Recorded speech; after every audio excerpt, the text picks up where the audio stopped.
तुलसी माता की पूजा की थाली। एक छोटे से गांव में शांति नाम की एक श्रद्धालु महिला रहती थी। वह रोज सुबह स्नान करके तुलसी माता की पूजा बड़े प्रेम से करती थी। उसके आंगन में हरी भरी तुलसी माता विराजमान थी, जिनके बिना शांति का दिन शुरू ही नहीं होता था। एक दिन शांति ने जल्दबाजी में पूजा की तैयारी की। उसने पूजा की थाली तो सजा ली, लेकिन कुछ जरूरी वस्तुएं रखना भूल गई। न दीपक था, न जल का लोटा, न ही चंदन और अक्षत। उसने सोचा, मन सच्चा है, इतना काफी है, और पूजा कर ली। उस रात शांति को स्वप्न आया। उसने देखा कि तुलसी माता शांत स्वर में कह रही हैं, बेटी, पूजा केवल मन से ही नहीं, मर्यादा और विधि से भी होती है।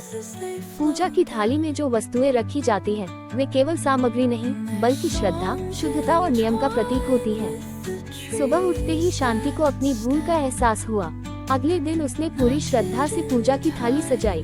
जल का लोटा पवित्रता के लिए, दीपक ज्ञान और प्रकाश के लिए, अगरबत्ती धूप सकारात्मकता के लिए, चंदन और अक्षत शुभता के लिए, फूल और नैवेद्य समर्पण के लिए। उसने तुलसी माता से क्षमा मांगी और विधि विधान से पूजा की। तभी उसे मन में अद्भुत शांति महसूस हुई। उसके घर में सुख समृद्धि बढ़ने लगी और हर कार्य में सफलता मिलने लगी। तभी से शांति गांव की महिलाओं को समझाने लगी, तुलसी माता की पूजा में थाली की हर वस्तु जरूरी है। अगर लापरवाही की तो पूजा अधूरी मानी जाती है। सीख, उंगली से दाहिनी ओर इशारा। तुलसी माता की पूजा करते समय पूजा की थाली में जरूरी वस्तुएं अवश्य रखें, क्योंकि भक्ति के साथ साथ तारांकन व कुछ दिनों बाद गांव में एक पर्व आया। सभी महिलाएं तुलसी माता की विशेष पूजा करने वाली थी।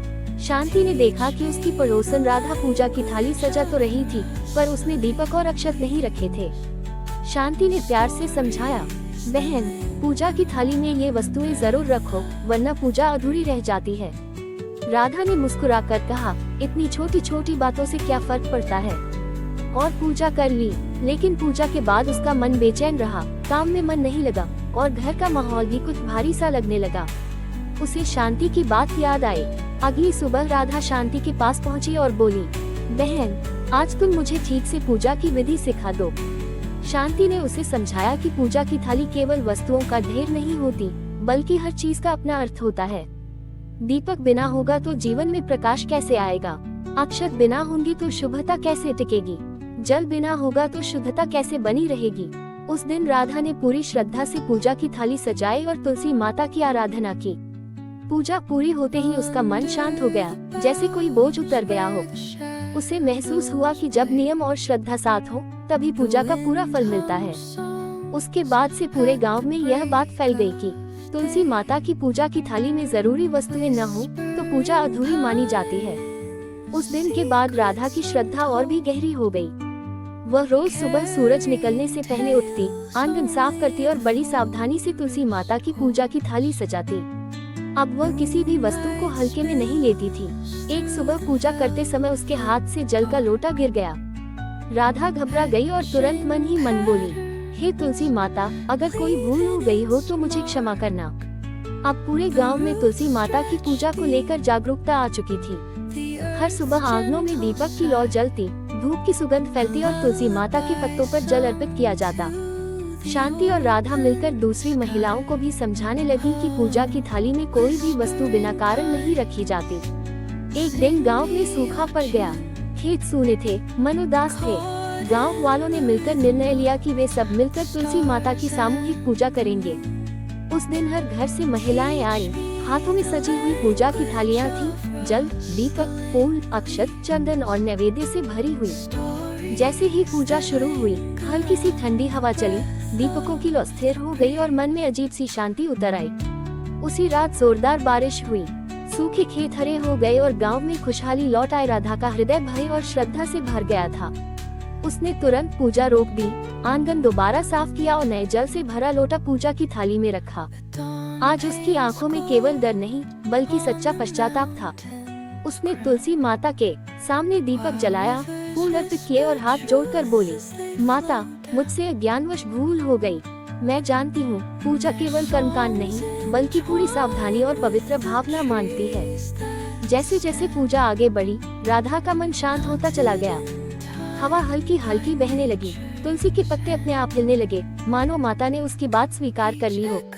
उस दिन राधा ने पहली बार समझा कि पूजा की थाली में रखी हर वस्तु का अपना महत्व होता है। जल शुद्धता का, दीपक ज्ञान का, अक्षत स्थिरता का, चंदन शीतलता का और फूल समर्पण का। यदि इनमें से एक भी वस्तु लापरवाही से रखी जाए तो पूजा का भाव कमजोर पड़ जाता है। कुछ ही दिनों में राधा के घर का वातावरण बदलने लगा। पहले जहाँ छोटी छोटी बातों पर कलह हो जाता था, वहाँ अब शांति रहने लगी। उसके बच्चों का मन पढ़ाई में लगने लगा और पति के काम में भी रुकावटें दूर होने लगी। राधा समझ गई कि यह सब किसी चमत्कार का परिणाम नहीं, बल्कि विधि और श्रद्धा से की गई पूजा का फल है। अब राधा हर गुरुवार गांव की महिलाओं को अपने आंगन में बुलाती। वो सबके सामने पूजा की थाली सजाकर समझाती, अगर तुलसी माता की पूजा करनी है तो थाली में जल, अगर तुलसी माता की पूजा करनी है, राधा आगे बोली, तो पूजा की थाली में जल, दीपक, धूप, फूल, अक्षत, चंदन और नैवेद्य अवश्य रखें। ये वस्तुएं केवल परंपरा नहीं है, बल्कि हमारी नियत, नियम और निष्ठा का प्रतीक है। उसकी बातें सुनकर महिलाओं के मन में श्रद्धा और भी गहरी हो गई। अब पूजा केवल जल्दी जल्दी निभाने की रस्म नहीं रही, बल्कि एक पवित्र साधना बन गई। उसी समय गांव की एक बुजुर्ग दादी, जिन्हें सब काकी कहकर बुलाते थे, आगे आई। उन्होंने धीमे स्वर में कहा, बेटियों, तुलसी माता विष्णु जी को अति प्रिय है। उनकी पूजा में लापरवाही नहीं, संयम और शुद्धता चाहिए। पूजा की थाली अधूरी होगी तो मन भी अधूरा रह जाएगा। ये सुनकर सबकी आंखें नम हो गईं। कुछ दिनों बाद कार्तिक मास आया। गांव में विशेष उत्साह था। हर घर में सुबह सुबह आंगन धोए जाते, तुलसी चौरे पर रंगोली बनती और पूजा की थाली पहले से भी अधिक सावधानी से सजाई जाती। राधा ने देखा कि अब कोई भी महिला बिना दीपक की पूजा नहीं करती, कोई जल अर्पित करना नहीं भूलती। बच्चों को भी सिखाया जाने लगा कि पूजा के समय शोर नहीं। बच्चों को भी सिखाया जाने लगा कि पूजा के समय शोर नहीं, मन में शांति और श्रद्धा होनी चाहिए। कार्तिक मास की एक पावन सुबह पूरा गांव तुलसी माता की भक्ति में डूबा हुआ था। हर आंगन में दीपकों की पंक्तियां जल रही थीं। धूप की सुगंध हवा में घुली हुई थी और तुलसी के हरे भरे पत्ते मानो माता की उपस्थिति का आशीर्वाद दे रहे थे। उस दिन राधा ने पूजा से पहले सबको एक बात विशेष रूप से समझाई। उसने कहा, बहनों, पूजा की थाली सजाते समय केवल वस्तुएं ही नहीं, अपने मन की अशुद्धियां भी अलग रख दें। क्रोध, ईर्ष्या, घमंड, इन सबको बाहर छोड़कर ही तुलसी माता के सामने जाएं, तभी माता प्रसन्न होती है। पूजा के दौरान जैसे ही सबने एक साथ तुलसी माता के आगे जल अर्पित किया, अचानक हल्की सी हवा चली। दीपकों की लौ बिना डगमगाए स्थिर रही। गांव की बुजुर्ग काकी ने धीरे से कहा, यह माता की सहमति का संकेत है। सबके मन में एक अद्भुत शांति उतर आई, ऐसी शांति जो शब्दों में बयान नहीं की जा सकती। उसी दिन से गांव में बदलाव साफ दिखाई देने लगा। जिन घरों में पहले नकारात्मकता रहती थी, वहां अब सुबह की शुरुआत भजन और दीपक से होने लगी। बीमारियां कम होने लगी, आपसी मनमुटाव समाप्त होने लगे और घरों में बरकत बढ़ने लगी। लोगों ने समझ लिया कि यह कोई चमत्कार नहीं, बल्कि नियम, श्रद्धा और सही विधि से की गई पूजा का फल है। राधा और शांति अब गांव की ही नहीं, पास के गांवों की महिलाओं को भी तुलसी माता की पूजा की विधि समझाने लगी। वे हमेशा यही कहती, तारानकन तारानकन, तुलसी माता की पूजा की थाली में जरूरी वस्तुएं अवश्य रखें, पर उनसे भी ज्यादा जरूरी है शुद्ध मन।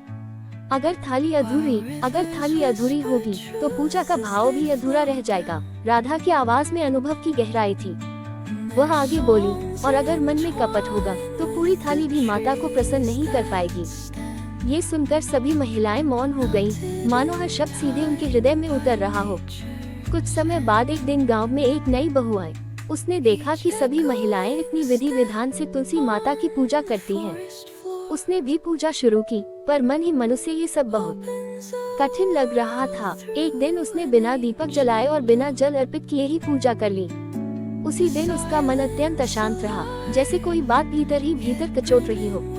शाम को वह राधा के पास आए और बोली, दीदी, मुझसे पूजा में गलती हो गई है, मेरा मन बहुत बेचैन है। राधा ने प्यार से उसका हाथ पकड़ा और बोली, बेटी, तुलसी माता डांटती नहीं है, वे तो माँ हैं, लेकिन वे हमें अनुशासन और श्रद्धा सिखाती है। पूजा की थाली में रखी हर वस्तु हमें याद दिलाती है कि ईश्वर के सामने हम लापरवाह नहीं हो सकते। अगले दिन उस बहू ने पूरे मन से पूजा की। उसने आंगन साफ किया, थाली में जल, दीपक, फूल, अक्षत और चंदन रखा।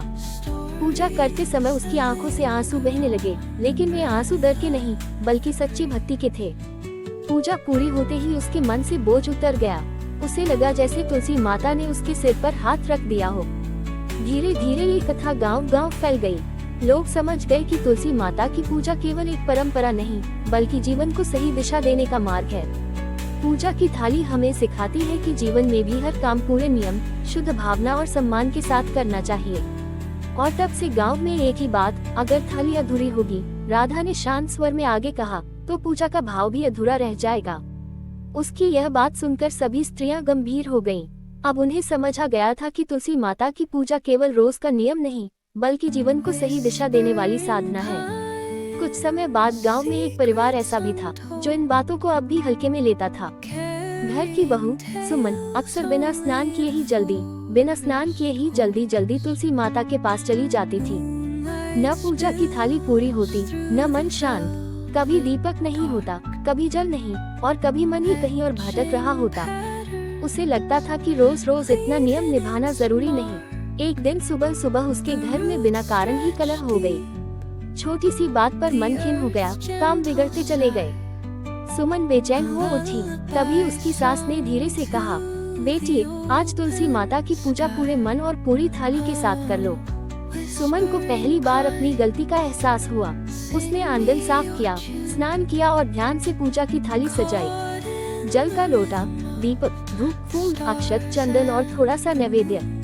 उसने तुलसी माता के सामने बैठकर आंखें बंद की और मन ही मन बोली, माता, आज मैं कोई जल्दी नहीं करूँगी। जो भी भूल हुई हो मुझे क्षमा करना। जैसे ही उसने दीपक जलाया, मन में अजीब सी ठंडक उतर आई। धूप की खुशबू के साथ जैसे नकारात्मकता दूर होने लगी। पूजा पूरी होते होते उसकी आंखों से आंसू बहने लगे, पर इस बार वे आंसू थकान या दुख के नहीं, बल्कि हल्के हो जाने के थे। उस दिन के बाद सुमन बदल गई। अब वो हर सुबह पूजा की थाली पूरी सजाकर ही तुलसी माता के सामने जाती। घर का माहौल भी धीरे धीरे बदलने लगा।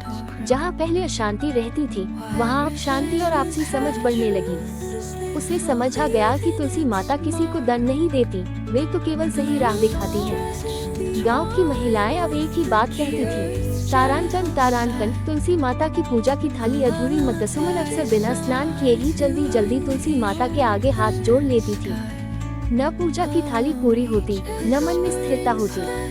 उसे लगता था कि रोज के कामकाज में इतनी सावधानी संभव नहीं। लेकिन धीरे धीरे उसके घर में अशांति बढ़ने लगी। छोटी छोटी बातों पर झगड़े होने लगे, मन हर समय बेचैन रहने लगा।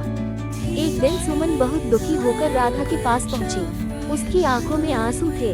उसने कहा, दीदी, पता नहीं क्यों मेरे मन को चैन नहीं मिलता। मैं भी पूजा करती हूँ, फिर भी शांति नहीं है। राधा उसे अपने आंगन में ले गई। वहाँ तुलसी माता के पास सजी हुई पूजा की थाली रखी थी। राधा ने प्रेम से समझाया, बहन, पूजा केवल हाथ जोड़ने का नाम नहीं है। जब हम थाली सजाते हैं, राधा ने शांत स्वर में कहा, तो हम अपने मन को भी सजा रहे होते हैं। जल हमें शुद्ध होना सिखाता है, दीपक अज्ञान को दूर करता है, धूप नकारात्मकता हटाती है और फूल हमें नम्र बनाते हैं। अगर इनमें से कुछ भी लापरवाही से छूट जाए, तो मन भी पूरा नहीं जुड़ पाता। राधा की बातें सुमन के दिल को छू गईं। उसे अपनी भूलें साफ दिखाई देने लगी। अगले दिन सुमन भोर में ही उठ गई। उसने पूरे मन से स्नान किया, आंगन साफ किया और पहली बार बिना किसी जल्दबाजी के तुलसी माता की पूजा की थाली सजाई। थाली में उसने ध्यान से जल का लोटा, दीपक, धूप, फूल, अक्षत, चंदन और थोड़ा सा नैवेद्य रखा। लेकिन आज सबसे अलग बात ये थी कि उसने अपने मन से क्रोध, चिड़चिड़ापन और आलस्य को भी बाहर रख दिया था। वह तुलसी माता के सामने बैठी, दीपक जलाया और आंखें बंद करके बोली, माता, आज मैं केवल विधि नहीं, पूरा मन भी आपको अर्पित कर रही हूँ। जैसे ही पूजा पूरी हुई, सुमन को भीतर से ऐसी शांति महसूस हुई जो उसने पहले कभी नहीं जानी थी।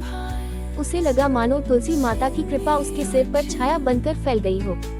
उसी दिन घर में बिना कारण की परेशानियां रुक गईं। बात बात पर होने वाले झगड़े कम होने लगे और मन में स्थिरता